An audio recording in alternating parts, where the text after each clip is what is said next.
Welcome, and thank you for joining for another whiskey review. Today, we're going to go with the 4-gate 4x4 9-year-old. Dustin, is this one of these Kelvin Cooperage ones? Yeah, it's not one of the official collaborations, but they used Kelvin Cooperage Barbadian. Apparently they needed to be pretentious about saying Barbados. Is that really a word? Barbadian? You know what? I don't know. They put it on a label. I'll give them credit. I wasn't an English major. Yeah, but the Barbados rum casks. This one is MGP, which I'm not aware of any other MGPs coming from them. Mm-hmm. So kind of excited about that. It says 9-year, but it says minimum. So my guess is they probably used some older casks in there. Wanted to kind of give us a little bit of a heads up that we're gonna like it more than 9-year-old MGP. So Dustin, why do they call it a 4x4? I have absolutely no idea. All right, so this one, buddy, is batch 20, bottle number 297. The ABV is 51.6, and it is 103.2 proof. Yeah, guys, we'll put the description and why they did that. I know these guys are usually good about disclosure on these things. Mm-hmm. I'll be honest, Mike, I tried this last weekend. Had a friend of mine who had a bottle, and I talked him into selling it to me. So I liked it, felt I needed to have it on the channel. It's my first time, so I'm excited for it. Yep. Beautiful golden rich caramel color. Very dark. Yes. Ooh, it's coming hot. I love it. Coming hot early. Oh my goodness, that MGP rye note comes through, but it gets sweetened and like funked up by this rum note. Well, you know the rye note's there. I mean, it goes so well with like just. I love that little bit of mint and dryiness with a bourbon that's a little bit sweet either. But then that extra, what was it, Barbadian rum cask. Dark rum. It adds this kind of funky vanilla note to it. And I know bourbons already have vanilla, but this is a different vanilla. It's adding this little bit of sour funkiness to it that's actually making the whole experience more fruity. It's fruitier than a usual MGP. Okay, so when you say sour, I was getting distinct like soft pineapple. I could see that, which is a little bit of sour. Yeah, that's what I'm saying. Yeah, that's a little bit of that sour note.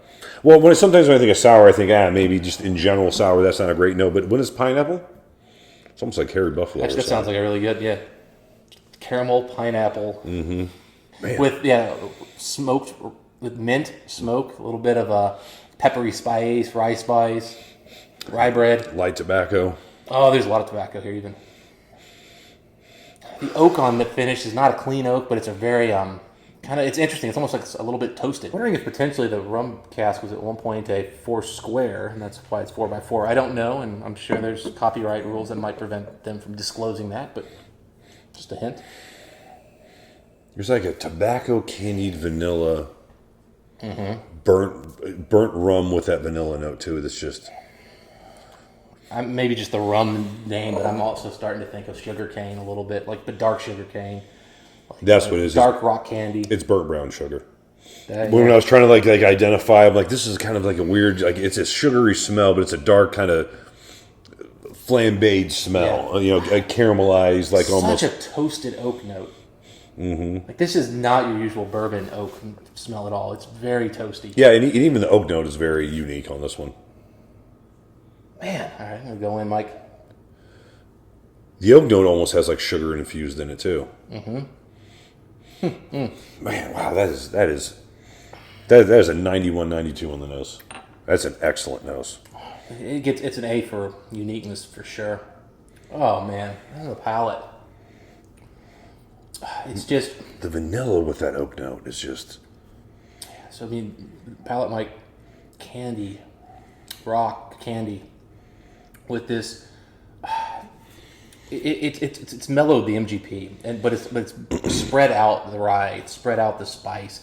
It's made it to where like it doesn't transition like a normal MGP does, but it's got that spice, it's got the oak, it's got this incredibly interesting, just very sweet, passable. I mean, it's reminding me a lot of some rums I've had that were kind of bourbon barrel finished. Yeah. But it's richer, it's deeper, it's more complex because it's got that rice spice. But it's got that vanilla accompanying it the whole time, which that's what reminds me of the rum. And again, a burnt brown sugar and that char on that wood. Goodness, I got to go in for another taste of this thing. I mean, before you add water. Because, I mean, there's just, it's incredibly complex. It's just doing so many beautiful things all at once. Wow, ton of sweetness off the bat. cinnamon apple sweetness. The rye, and it's dry, it's minty. It sachets into tobacco. Then it comes back into candied, and then here finally, just that burnt sugar candy oak note. And that's the best way I can probably say, like burnt sugar candy. Mike, up front, I'm actually getting. I know where you're getting apple. I think there's some apple here. Oh yeah, but it's orange citrus, and then it actually transitions into like almost a like one of those like a orange citrus vitamin type note there, where at the finish where the oak starts coming in.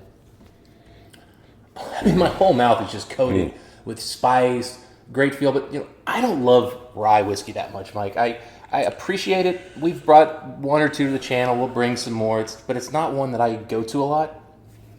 This high rye bourbon, I love. Yeah, I tell you what, just does all kinds of yummy stuff. I have had plenty of rye whiskeys. I mean, I like rye. It's not that. It's not what I prefer to be. But this is exactly what I think suits it best. A nice complement to a strong candied, heavy ABV bourbon. Did we add water yet? No, not yet, man. Yeah, sorry. I'm thinking about that. Go ahead. I really want to get some water in here. here. Me too. I almost want to hit this one more time. But, go right ahead, man. By all means. I'm going to actually get this hard on water. But I keep going back to this very unique oak char note. It's very unique in this whiskey. I think it's infused with vanilla. I think it's infused with brown sugar. But I think the heat or the burning or the caramelization of those notes together is what really separates it from... I don't want to say any whiskey I've ever had, because maybe I can find this in another whiskey, but it's rare. It's very rare. This is very unique. Oh, man, water. Ooh. Man, I tell you what, with that spice note, that tobacco is in the background during those spice notes. It's really hard to try to focus on everything at one time, like and really view this whiskey holistically. Yeah, that's a good point, Mike. There's so many different notes and elements of spice. I mean, I just added water here, and it's bringing up the rye, but it's also bringing up the toasty, sort of smoked oak note that's coming through here. It really brought that out. It did kind of lend me to start thinking this is a little younger. I was thinking maybe they had some 15-year whiskey in here. I'm thinking again on that one. But there's so much there. The real question is kind of how well it all comes together. I mean, let me ask you this. If you were to describe somebody in 2 notes what this would be, what would you even say? What are the dominant notes? I mean, you'd have to like use a descriptor that's like 2 on the nose, like funky MGP. Because you'd have to like almost be like I got to give you like, here's the brand that profile that you're used to, and then here's like a funkiness to it. Because you have to like, you can't explain how... That's kind of that much is going on. Yeah, that's kind of my point. Is this isn't an easy one to even explain, like what to really expect. Like, expect sweetness, expect a nice minty rye, but expect a lot of char. Sweetness. No, expect a lot of char, expect a lot of spice, and expect a lot. But again, there's probably 5 things that I can say would be a note you're instantly going to pick up. Yeah, there's 5 dominant notes here. I can't give you a bourbon that and say, oh, it's going to be like this. No, I can't either. Because I mean, again, I'm getting MGP. I am definitely getting it. I think this has got some 36 and some 21 rye MGP. Could be wrong. Maybe it doesn't. But that's what I'm thinking. But see, again, if someone said describe this in 2 or 3 tasting notes, yeah. Well, I really couldn't. I'm getting the rum character, but I'm thinking in my head, maybe they did or didn't. But I think it's a toasted rum barrel. I think they toasted that rum barrel, I think it's giving me toasted oak notes. That rum barrel is such a funky vanilla pineapple char. It's like you burnt pineapple and then tried to hide it because you threw vanilla over top of it. Now I'm getting like confectionery candy meets candy cigarettes on the nose with rye spice and mint. Oh, man. I mean, really interesting. Those aren't even all notes I love on a bourbon. And then, mind you, I still get the corn elements. I get the, virgin oak. The vanilla's even like subsided now that I've done that. Anything else on the palate, Mike? I'm past that. I finally unraveled the oak. Okay, so remember, I was struggling with the oak note this whole time I had because this is my first time with the whiskey.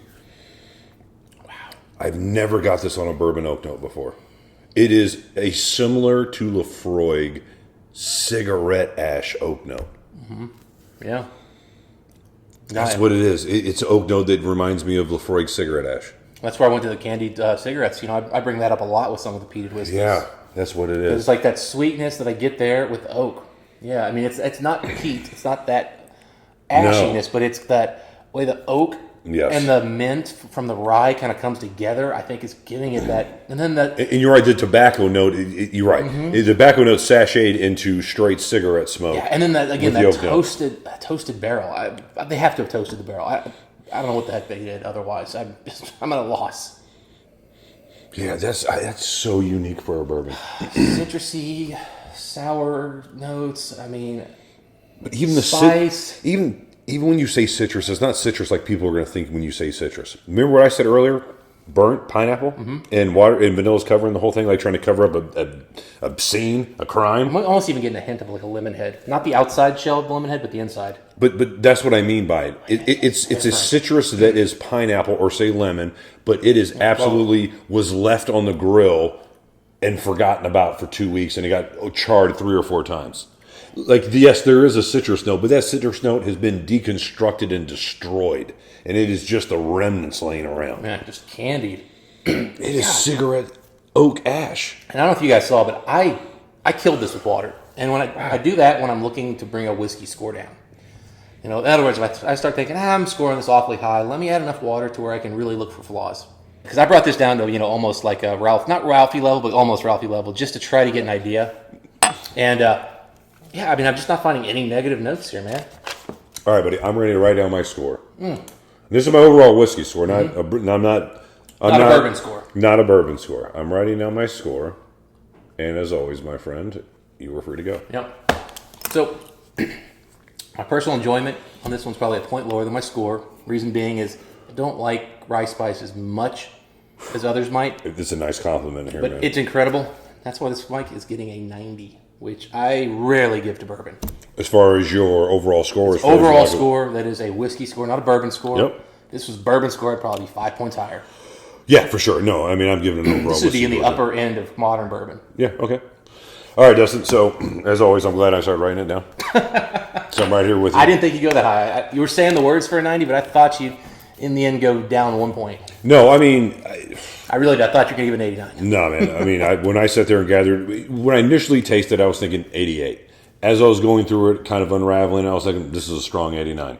Once I added water, I was like, oh, I know what this is now. You know what I mean? Yeah. I was like, that's actually pretty impressive that you could go through all of those things. I could throw water in it, and I could pick out an additional 2 notes that just have to do with the cask. Yeah. And nothing else, and I know it's a cask. You know, that's a complex whiskey. I really enjoyed it. I need another bottle. Brother, I'm telling you, at the end, I was almost thinking 91. Yeah. Honestly, Mike, And that is strong. a 91 might not be out of line here. And that's a young bourbon. Yeah. I mean, well, again, minimum 9 years. And then keep in mind that's the bourbon aging. Then they put it in for almost a year into those rum casks. Buddy. So it was at least 10 years aging in oak. We got to have our buddy Adam try this one. Oh, dude, I know. I need to find another bottle of this. I think there's only like 600 bottles made, Mike. We weren't even doing this review. You were like, oh, by the way, I forgot I even brought it over here. Yeah. That might be the best. That might be arguably the best or the most interesting whiskey I've had today. It's definitely the most interesting. I don't know if it's the best. It's probably not the best, but definitely the most interesting. I agree. So we're both at 90 on this particular one. If you guys can get your hands on this one, this is another surprising shocker. Yeah. But $210 is kind of what these are going for. Absolutely worth that amount of money. I mean, really, that's another one. That's like the Catalan. Yeah. Like, dude, that's a straight buy. Like, if you can buy 5, buy 5. If you buy 10, buy 10. This is definitely one. I even got a text earlier from a friend of mine, and he goes, I wish I had a case. Yeah, no, this is... That's why I was like, man, you were right about this. You know what? This is what I love to find, plenty of times we bought an expensive bottle of whiskey that was a disappointment. A mildly expensive bottle of whiskey that was a disappointment. Sometimes, like that Catalan from Whiskey World, and like this shocker. whiskey, just like, man, we got this for $100 and whatever bucks or $200, and this is a $800 experience. This drinks with some of the $500 bottles that we do here regularly, and this would stand up. Guys, if you are a bourbon drinker, find this. If you are someone who dabbles, and you don't like spending a lot of money in bourbon, but you're more of a Scotch guy, which is, from what our analytics tell us, the bulk of you. Yes, this is one. Yeah, this is one to try. Wow. Right now, Lagavulin, I have a similar fill level to a Lagavulin 21-year 2019 Jazz. Mm-hmm. On camera. I'll trade it for you right now. Straight up. This bottle. I knew you'd say that. Nah. Yeah. Honestly, that bottle, I know I can get another one. easier than I can get this one. Yeah, it's that good. I have not seen these anywhere. I had a buddy of mine who's like literally all he does is hunts. Mm-hmm. He just spent a week and a half in Kentucky doing picks. Yeah. Like, I'll just shout you out bourbon. Thank you, buddy. Yeah, for sure, man. Yeah, this is an impressive one. Also, check out his channel where he actually goes around hunting bourbon. Yeah, so we'll put a link to his channel it'd be in a fun the one for description. you. Dustin, don't forget to put a link in his channel. I will definitely do that. All right, I'll remind you. He'll call me out for it. Absolutely. He'll see the video and be like, I only watched like 3 of your videos ever, but since I gave you that one I watched, Where's my link? Where's my link? It'll be down there. I'll make it. All right, folks, so that's where Dustin and I are both really high on this particular bourbon. It's a great whiskey. If you had a chance to get your hands on this, let us know what you guys think. Until next time, what do we wish the folks? Happy drinking, guys. We'll see you then.